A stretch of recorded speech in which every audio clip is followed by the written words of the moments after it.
Mos po I kthejmë në një farë mënyrë të drejtat e njerëzit nga diçka që deri më sot ishte universale në një lloj privilegji për një pakicë njerëzish. Nëse ne kalojmë në këto prirje ideologjike, le të themi, ose politike, do të thotë që nuk kemi më të drejta në vetvete. Pra, e drejta ka humbur kuptimin e saj. Ka raste që paragjykohen çështjet? Ka. A ka raste ku nuk paragjykohen çështjet dhe vendoset ashtu siç është për të vendosur? Patjetër që ka. Familja shqiptare ka pësuar transformime të shumta dhe do duheshin shumë ndryshime nga shumë aspekte. Ti shikon që ka akoma sot në kohë që flasim persona që rrinë për vite në distancë me një martesë që është formale dhe arsyeja që I mban këta persona të lidhur në distancë, por në fakt nuk janë të lidhur, janë persona të cilët nuk kanë kontakt me njëri tjetrin, janë fëmijët. Fëmia shpeshherë trajtohet edhe si pronë, pra është I imi, është I joti. Në momentin që krijon marrëdhënie të tilla, ti dhe brezat që rrit nga pas I rrit me një mendësi jo të mirë, me një mendësi jo të shëndetshme për shoqërinë që do të vijojë të rritet në vijim.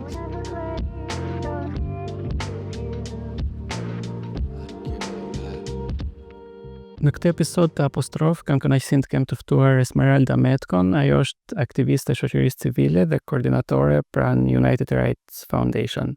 Esmeralda, mirë se vjen në Apostrof. Përshëndetje, faleminderit shumë për ftesën. Shumë kënaqësi. Çfarë është United Rights Foundation, cili është misioni I saj dhe si lidhet puna jote me këtë fondacion? United Rights Foundation, apo ashtu siç e quajmë ndryshe URF, është një organizatë e shoqërisë civile, cila është e themeluar dhe regjistruar sipas legjislacionit në fuqi në formën e një fondacioni dhe ushtron veprimtarinë e saj si një organizatë për të drejtat e njerëzit në të gjitha qytetet e Shqipërisë. Misioni I United Rights Foundation është të krijojë një qytetari aktive dhe të mbështesë të gjitha nismat dhe iniciativat që në fokus kanë qytetarinë aktive, duke përfshirë vullnetarë të rinj dhe persona të cilët kanë dëshirë që të angazhohen pranë nesh.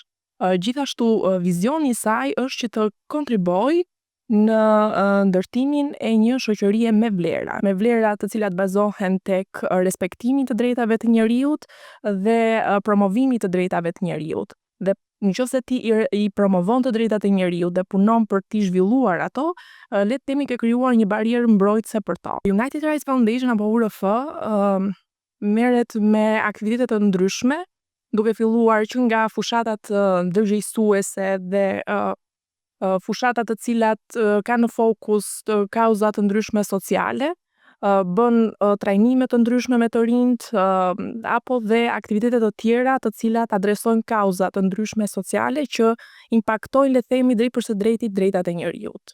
Nga këndvështrimi jot, domethënë qoftë nga puna pranë URF-s, po edhe si aktiviste shoqërisë civile, si duket gjendja ose situata e të drejtave të njerëzit në Shqipëri sidomos? Kjo është në fakt një pyetje makro për sa u përket të drejtave. Në kur punon në shoqëri civile është diçka shumë interesante sepse ti shikon mënyrën se si garantohen të drejtat e njerëzit në një këndvështrim më dinamik dhe më afër qytetarëve.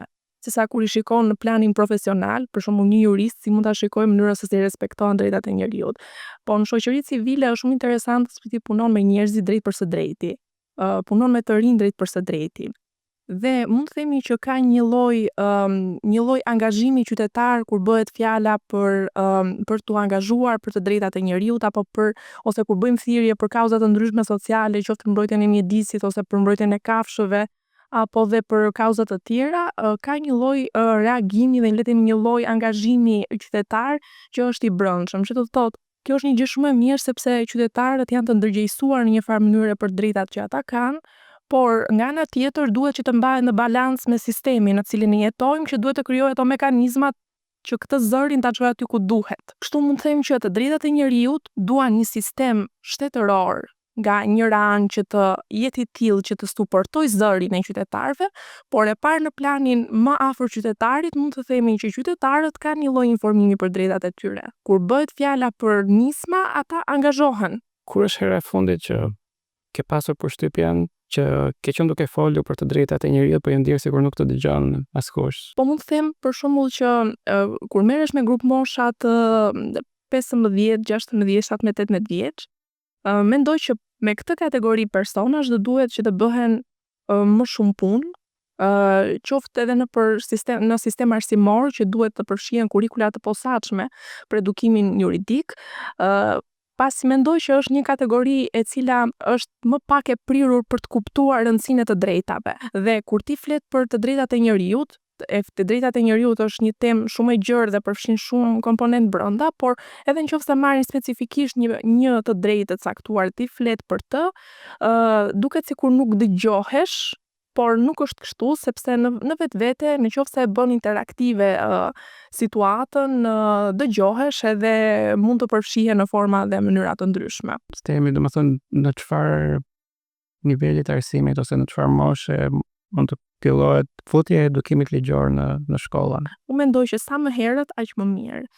Ne kemi në lëndë mësimore në Shqipëri që janë për shembull qytetaria, lëndë si qytetaria apo filozofia apo edukimi qytetar, janë lëndë që kalojnë thjesht dhe shumë lehtë edhe nga pikpamja e të shpjeguarit ose sa rëndësi u kushtohet këtyre. Mbaj mend, unë nuk i kam patur kaq të ndara, domethënë kur kam qenë në gjimnaz ose qoftë edhe në të vjeçare, po kanë qenë lëndët më të mërzitshme që mund të bëje në shkollë, të them. Pikërisht për faktin se nuk i kushtohet shumë rëndësi mënyra se si ato organizohen dhe se si zhvillohen, por janë lëndë shumë të rëndësishme sepse lidhen drejt për së drejti me jetesën tonë të përditshme.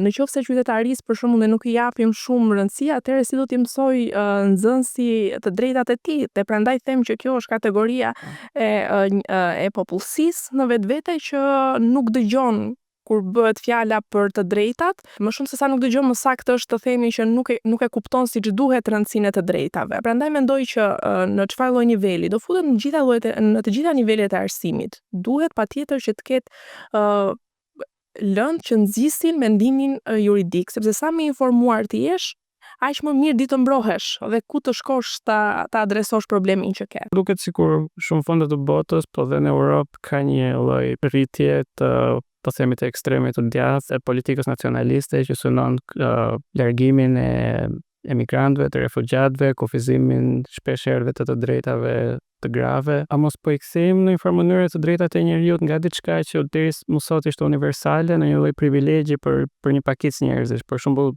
nëse je bardh, nëse je burr, nëse je i pushtetshëm, i pasur. Drejtat e njerëzit që në momentin që janë krijuar me ato aktet e para, Magna Carta ose nga Magna Carta pasaj deri tek Karta Themelore e Drejtave, Deklarata Universale e Drejtave të Njerëzit, një parim shumë i rëndësishëm që sanksionohet nëpër këto akte është që të drejtat gëzohen pavarësisht ngjyrës, moshës, etnisë, gjinisë e të tjera.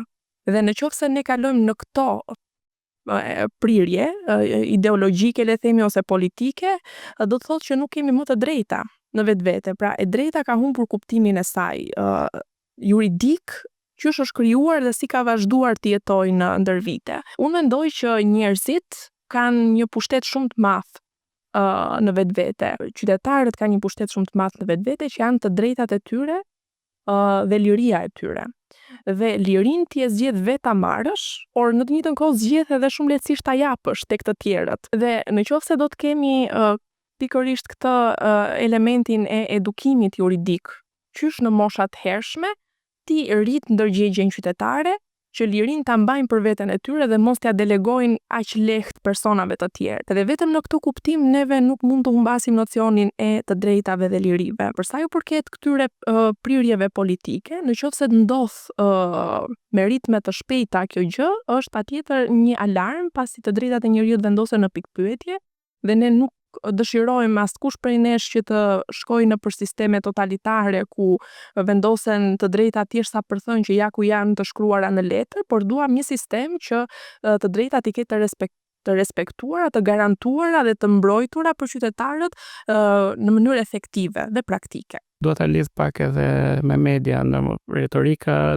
diskursi publik, duket sikur po e humbet pak atë domethënien për sa i përket të drejtave të njerëzit. Të ka ndodhur ndonjëherë që je ndjerë lodhur nga mënyra se si flitet për të drejtat e njerëzit në televizione, në gazeta, në rrjetet sociale, qoftë në podcaste? E lodhur jo, nuk mund të them që jam ndjerë lodhur, por kur flasim për mediat ose mjetet e komunikimit masiv e të tjera, në fakt duhet që personat që merren në atë fushë, në atë sferë profesionale, do duhet që të jenë të kujdesshëm kur artikulojnë të drejtat e njerëzit dhe kur artikulojnë teori për mbrojtjen e drejtave të njerëzit, sepse janë njerëzit që dëgjohen më shumë në vetvete dhe kanë një impakt shumë të madh te njerëzit. Media është pushteti i katërt, i quajtur, kështu që kanë një pushtet të tillë që ndikon drejt për së drejti tek formimi i opinionit publik. Sidomos për shembull në çështjet penale. Ne shohim shumë raste që media bën një publikim paraprak të materialeve që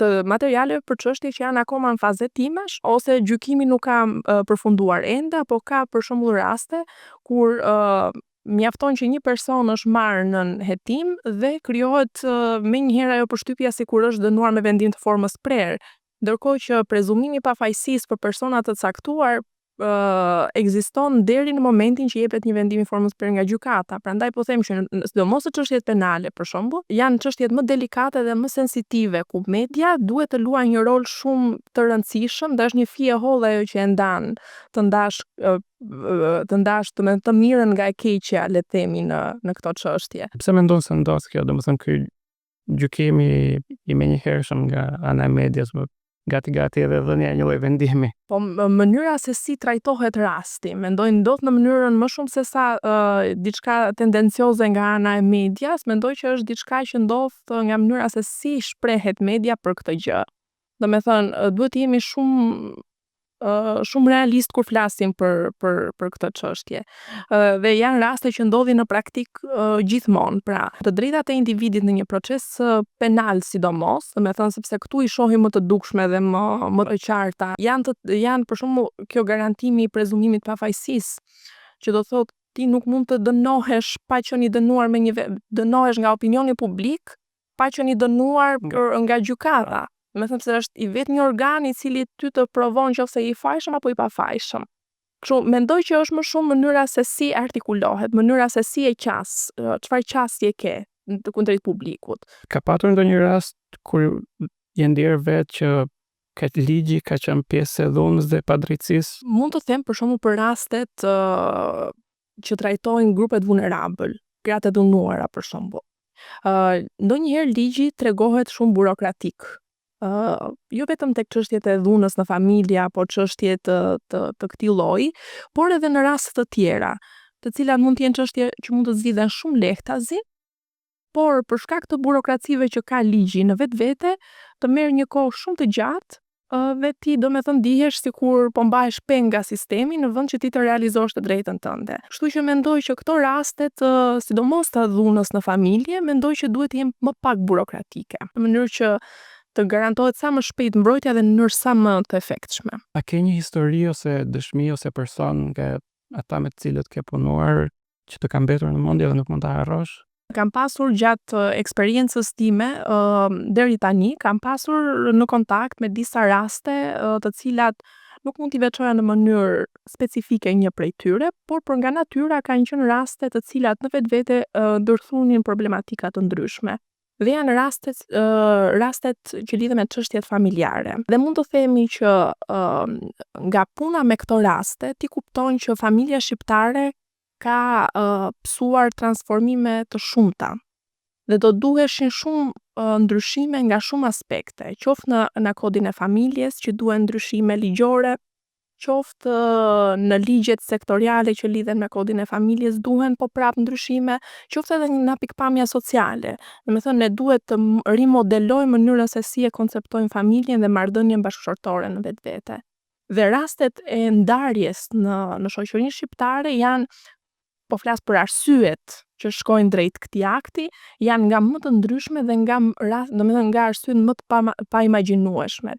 Domethënë ti shikon që ka akoma sot në kohë që flasim persona që rrinë për vite në distancë, me një martesë që është formale, dhe arsyeja që i mban këta persona të lidhur në distancë, por në fakt nuk janë të lidhur, janë persona të cilët nuk kanë kontakt me njëri tjetrin, janë fëmijët.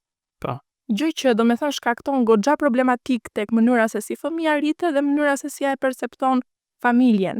sepse në momentin që krijon marrëdhënie të tilla, ti dhe brezat që rrit nga pas i rrit me një mendësi jo të mirë, me një mendësi jo të shëndetshme për shoqërinë që do të vijojë të rritet në vijim.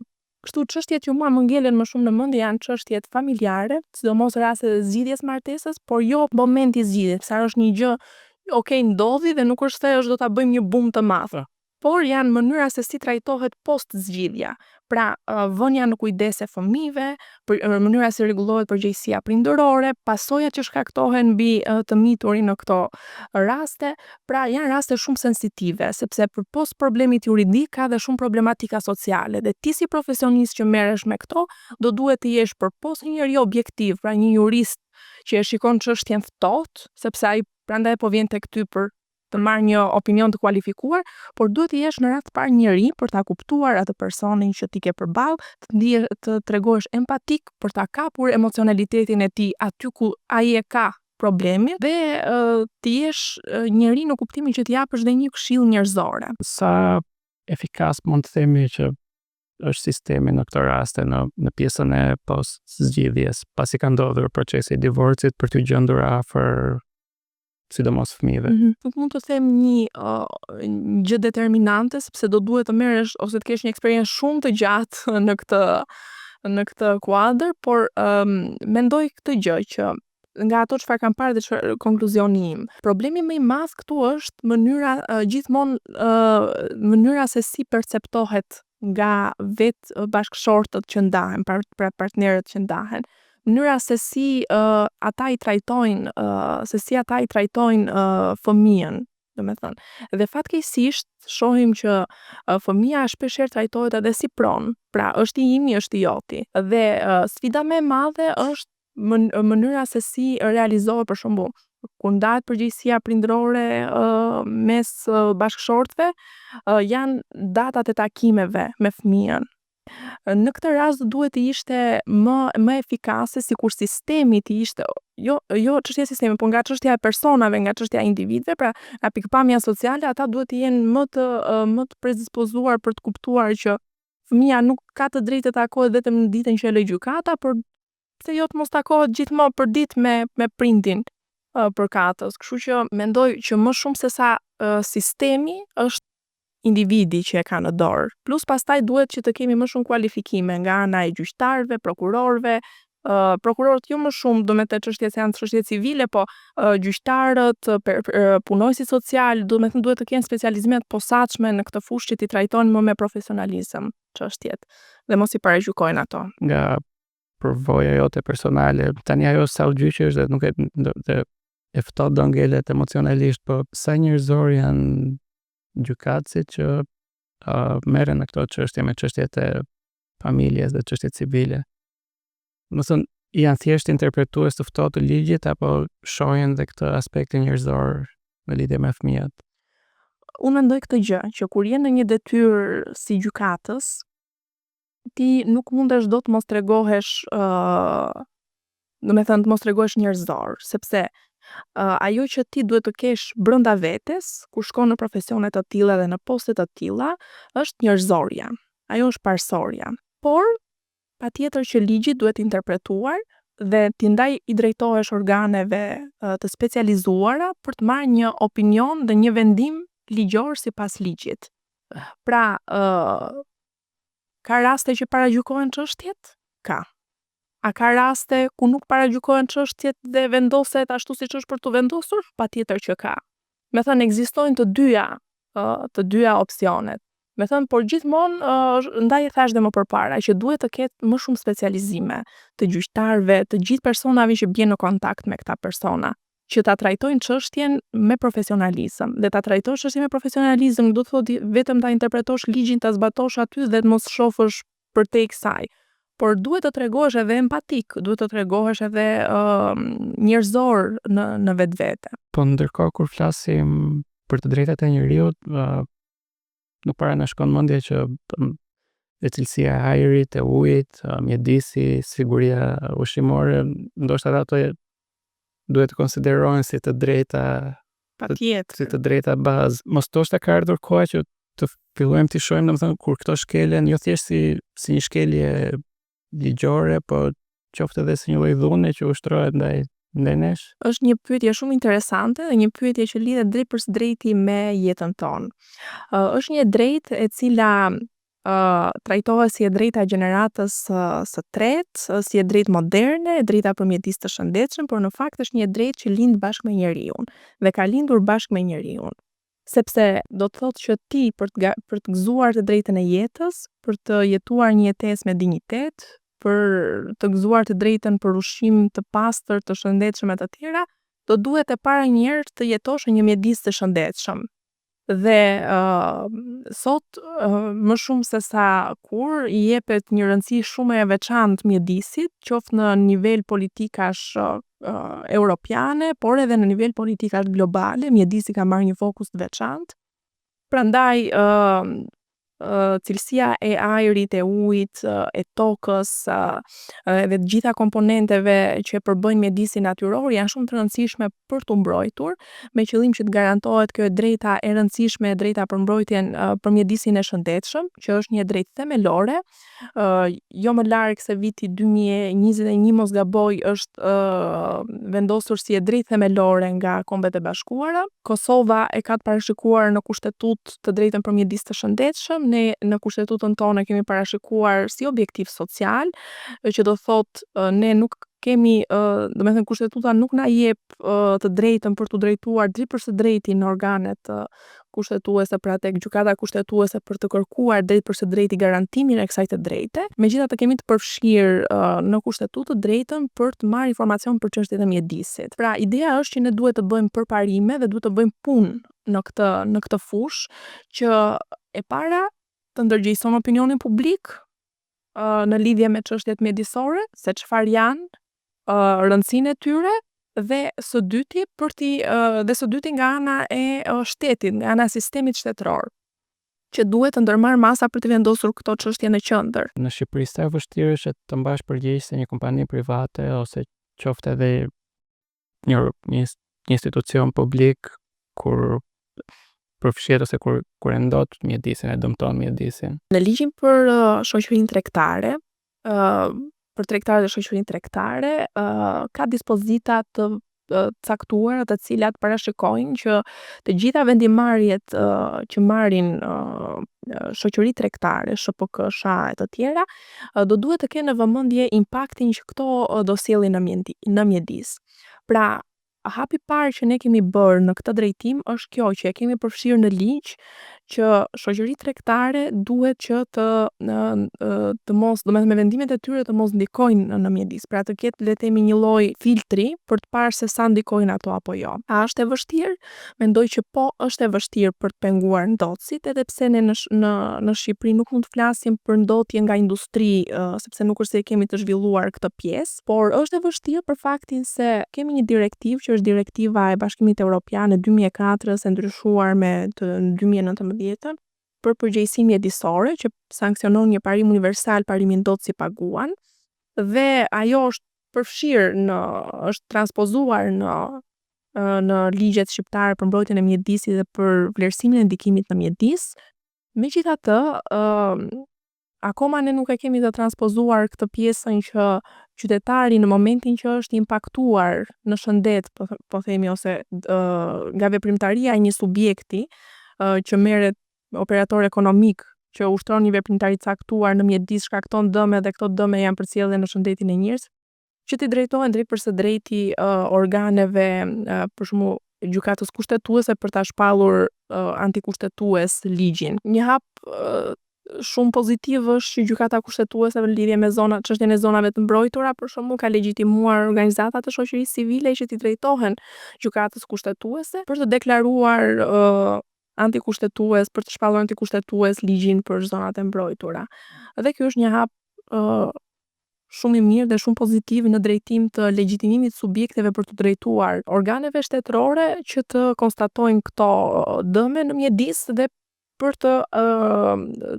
të shfuqizuar këto dispozita dhe klauzola që nuk pengojnë dëmtuesin, por nuk shërbejnë si mbrojtje. Në qoftë se do kishte një gjë të vetme që do doje ta ndryshoje në sistemin tonë ligjor, dhe mënyrën se si trajton njerëzit që janë më vulnerabël ose komunitetet që janë më vulnerabël, cila do ishte ajo gjë?